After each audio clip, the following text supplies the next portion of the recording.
خامند اور بیوی کے رشتے کو بعض بیویاں ایسی نادان ہوتی ہیں کہ اولاد کی محبت میں خامند کو ڈیگریڈ کرتی ہیں، بعض خامد ایسے نادان ہوتے ہیں اپنے ماں باپ کے احترام میں بیوی کو ذلیل کرتے ہیں، اپنے بہن بھائیوں کی سن سن کر اپنی بیوی کو مارتے پیٹتے ذلیل کرتے ہیں۔ یہ ہر گھر کی کہانی ہے، ان دونوں سے میرے اللہ نے روکا ہے۔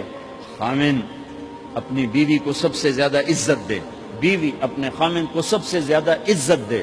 حقوق میں سب سے بڑا حق اب خامند اور بیوی کا ایک دوسرے کے ساتھ جوڑا گیا ہے کہ ان سے نسل چلنی ہے، ان سے نسل چلنی ہے۔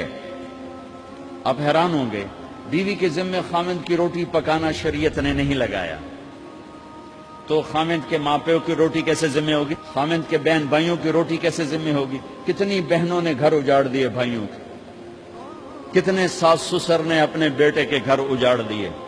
یہ چاروں طرف پھیلی ہوئی کہانیاں بتا رہا ہوں، کوئی خواب نہیں سنا رہا ہوں، کوئی باہر کی زندگی نہیں بتا رہا ہوں کہ جوائنٹ فیملی سسٹم بہت اچھا ہے اگر شریعت کا پتہ ہو، اور بہت برا ہے اگر شریعت کا پتہ نہ ہو۔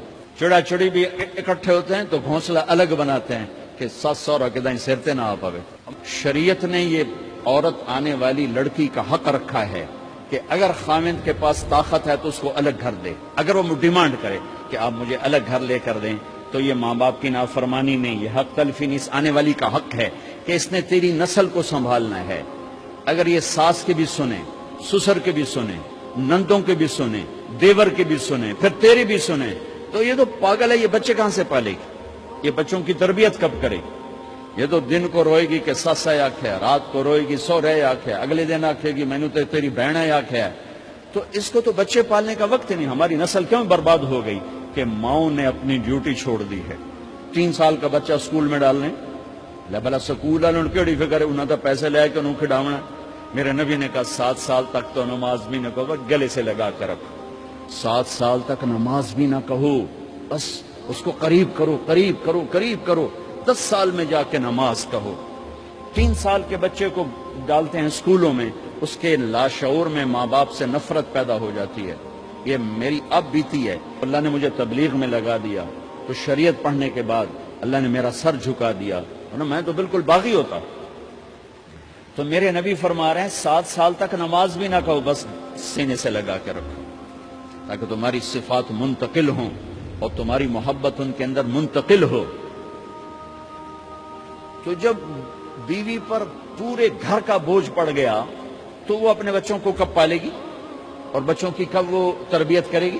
وہ تو صبح سے شام تک چولہے پر تھک چکی ہے، اور اوپر سے جو تانے ہیں وہ الگ ہیں، جلی کٹی، کبھی ساس کہہ رہی، کبھی سسر کہہ رہا، کبھی بہنیں، کبھی دیور، تو وہ تو بالکل بیچاری پاگل ہو جاتی ہے۔ کہیں اس کا الٹ بھی ہوتا ہے، آنے والی ایسی آتی ہے کہ پورے گھر کو تباہ کر کے ماں باپ کو بھی دھکا دلا کے اپنے خامند کو لے کے نکل جاتی، ایسا بھی ہے لیکن یہ بہت کم ہے۔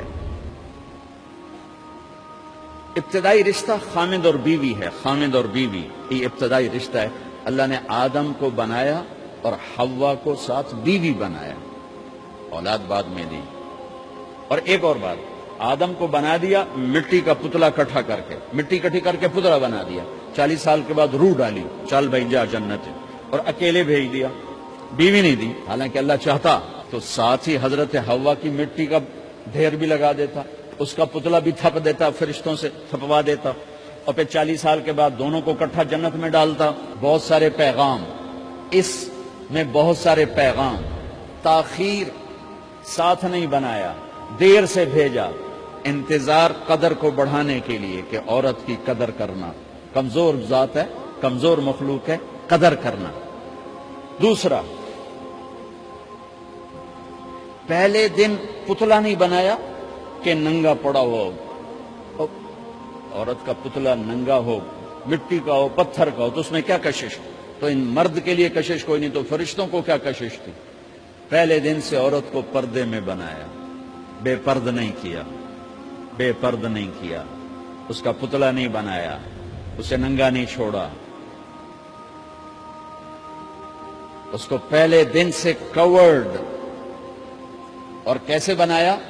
فرشتوں کو کی آنکھوں پہ پردہ اور آدم کو سلا دیا۔ آدم علیہ السلام سوئے ہوئے ہیں، فرشتوں کی آنکھوں کے سامنے پردہ ڈال دیا گیا. جب آدم اٹھے ہیں. اور ایک اور بات، جنت میں رہ کر بھی آدم علیہ السلام کا دل نہیں لگتا تھا، اداس اداس رہتے تھے. اماں آئی تو بابے دا دل لگا، تو اداس رہتے تھے جنت میں. جب آنکھ کھلی تو اپنے لیفٹ سائیڈ پہ ایک خاتون سر سے لے کر پاؤں تک لباس میں. آپ نے سنا ہے نا، یوسف علیہ السلام دنیا میں سب سے خوبصورت ہستی پیدا کیے گئے. یہ مردوں میں، عورتوں میں سب سے خوبصورت حضرت حوا کو پیدا کیا. کون ہے؟ کہتے ہیں اللہ کی آدم تیری بیگم. کون ہے تیری بیگم؟ نکاح پڑھایا. پھر کہا آدم مہر ادا کرو. تو انہوں نے پوچھا کیا مہر دوں؟ تو وہاں تو سونا چاندی ڈھیر لگے پڑے تھے. اللہ تعالیٰ کہتے دا من سونا چاہ کے دے دے. میرے اللہ نے کہا تیری نسل میں میرا آخری حبیب آنے والا ہے، اس پہ ایک دفعہ درود پڑھ دے، یہ مہر ہے. سیدھے ہاتھ میں برکت ہے. پیدا کیا الٹی طرف سے. الٹی طرف سے کیوں پیدا کیا ہے؟ کہ الٹی طرف دل ہے، اور دل کے نیچے جو پسلی ہے وہاں سے پیدا کیا. اس میں پیغام کیا دیا کہ عورت جس روپ میں ہو، پہلا روپ اس کا بیوی بنا، پھر وہ ماں بنی، پھر اس آگے بیٹی کا روپ ہے، پھر بہن کا روپ ہے، پھر خالہ ہے، پھوپھی ہے، دادی ہے، نانی ہے، ساس ہے. جس روپ میں بھی عورت ہے اس کو دل کے قریب جگہ دو. یہ دل کے نیچے سے پیدا کرنے میں یہ پیغام دیا گیا ہے. اسے ذلیل نہ کرو، اسے خوار نہ کرو، اسے بے عزت نہ کرو، اس پر شدت نہ کرو. تو پہلا بنیادی رشتہ خامند اور بیوی ہے، اور آخری رشتہ بھی خامند اور بیوی ہے. لیکن اس وقت ہمارے معاشرے میں خامند سے زیادہ اس کے ماں باپ حق جتلاتے ہیں، خامند سے زیادہ اس کی بہنیں حق جلاتی ہیں، خامند سے زیادہ اس کے رشتہ دار حق جتلاتے ہیں، اور جھوٹی سچی شکایتیں لگا کر بیوی سے متنفر کرتے ہیں، اور کہیں بیوی کو خامند سے متنفر کرتے ہیں. آپس میں لڑائی لڑا کے پھر خوش ہوتے ہیں. میرے نبی سے پوچھا جائے یا رسول اللہ آپ کو سب سے زیادہ کس سے پیار ہے؟ تو آپ نے کہا عائشہ سے. اللہ، وہ جھیپ کے کہنے کے نہیں، میں پوچھ رہا ہوں لوگوں میں آپ کو کس سے زیادہ پیار ہے؟ تو آپ کہتے ابو بکر سے. تو آپ نے پھر کہا ابوہا، مجھے عائشہ کے باپ سے زیادہ پیار ہے. پھر پہلے عائشہ کا، تو پھر کہتے ابو بکر. تو آپ نے کہا نہیں، ابوہا، مجھے عائشہ کے باپ سے سب سے زیادہ پیار ہے. یہ آپ کو میسج دیا ہے کہ گھر کی زندگی کیسے ہوتی ہے. کوئی عشق نہیں چڑھا ہوا تھا، میسج ہے نا. ہم عائشہ چھوٹی عمر کی تھی، ان کو آٹا گوندھ کے دیتے تھے، پھر جب ان کو آٹا گوندنا آ گیا پھر چھوڑ دیا. پھر ان کو سامنے بٹھا کر لقمے پر سامنے بٹھا کر لقمے بنا کے کھلاتے تھے. پھر ہم عائشہ رضی اللہ تعالیٰ عنہ کوئی گوشت کا ٹکڑا، وہاں بڑے بڑے گوشت کے ٹکڑے پکائے جاتے تھے، تو کوئی گوشت کا ٹکڑا اٹھایا اور ایسے 2-4 جگہ سے نوچا اور پھر رکھ دیا. سارا کھایا نہیں جاتا تھا، تو اللہ کے نبی اسی کو اٹھاتے اور حضرت عائشہ کو دکھا کر، جہاں سے حضرت عائشہ نے نوچا ہوتا تھا وہاں سے یوں کاٹ کے دکھاتے تھے. پھر حضرت عائشہ رضی اللہ تعالیٰ نے گلاس اٹھایا پانی پینے کے لیے، جہاں ہونٹ لگائے پہ گلاس رکھ دیا. بڑے بڑے گلاس ہوتے تھے، تو حضرت ہمارے نبی اٹھاتے تھے، جہاں عائشہ کے ہونٹ لگے ہوتے تھے وہاں ہونٹ لگا کے پانی پیتے تھے. یہ آپ کو سکھانے کے لیے ہے. اپنے گھر والوں کے ساتھ بیٹھ کے کھانا کھاتے.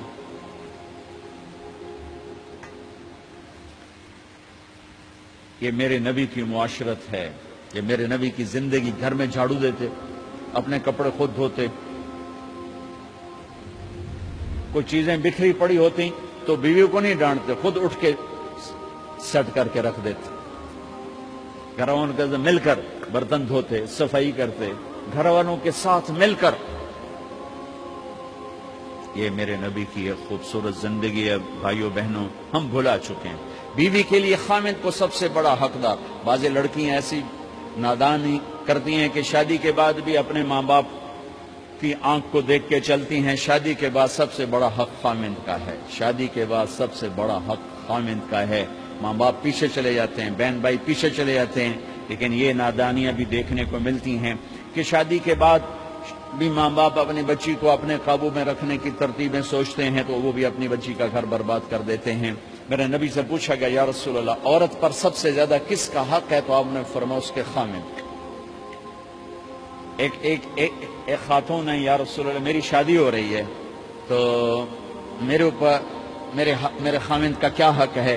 تو آپ نے ارشاد فرمایا تیرے خامند کے جسم پر زخم ہو، زخموں میں پیپ پڑ جائے اور تو اپنی زبان سے چاٹ چاٹ کے زخم صاف کرے تو تو نے اپنے خامند کا حق ادا نہیں کیا۔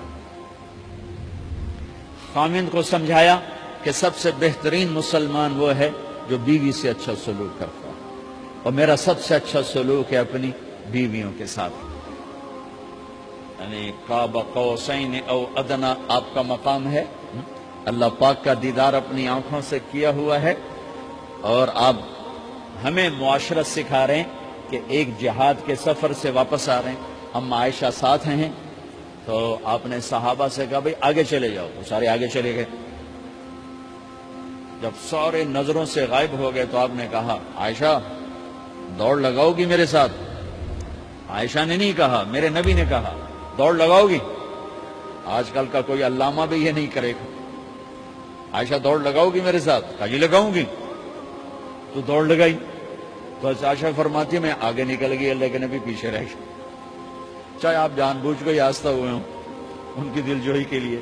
کچھ سال گزر گئے، پھر جہاد کے سفر سے واپسی ہو رہی ہے تو آپ نے صحابہ سے کہا بھائی آگے چلے جاؤ، تو سارے آگے چلے گئے، غائب ہو گئے۔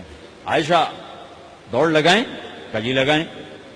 تو فرمایا کہ ان دنوں میں ذرا موٹی ہو گئی تھی، جب دوڑ لگائی تو اللہ کے نبی آگے نکل گئے، تو پھر آپ نے کہا عائشہ ہذہ بتلک، عائشہ اب تیرا میرا حساب برابر ہو گیا، اس دفعہ تو آگے نکل گئی، آج میں آگے نکل گیا۔ یہ میرے نبی کی معاشرت ہے کہ بھری محفل میں کہہ رہے ہیں مجھے عائشہ سے سب سے زیادہ پیار ہے، اور عرب میں عیب تھا، جیسے ہمارے ہاں بھی عیب ہے کہ کوئی بھری محفل میں کہ مجھے بیوی سے سب سے زیادہ پیار، تو تیری ماں کتنے گئی؟ بھائی ماں کا اور خانہ ہے، بیوی کا اور خانہ ہے، ماں کی اور جگہ ہے، بیوی کی اور جگہ ہے۔ تو میں آپ سب سے کہتا ہوں ماں باپ کی وجہ سے بیویوں پہ زیادتی نہ کرو، بیوی کی وجہ سے ماں باپ پہ زیادتی نہ کرو۔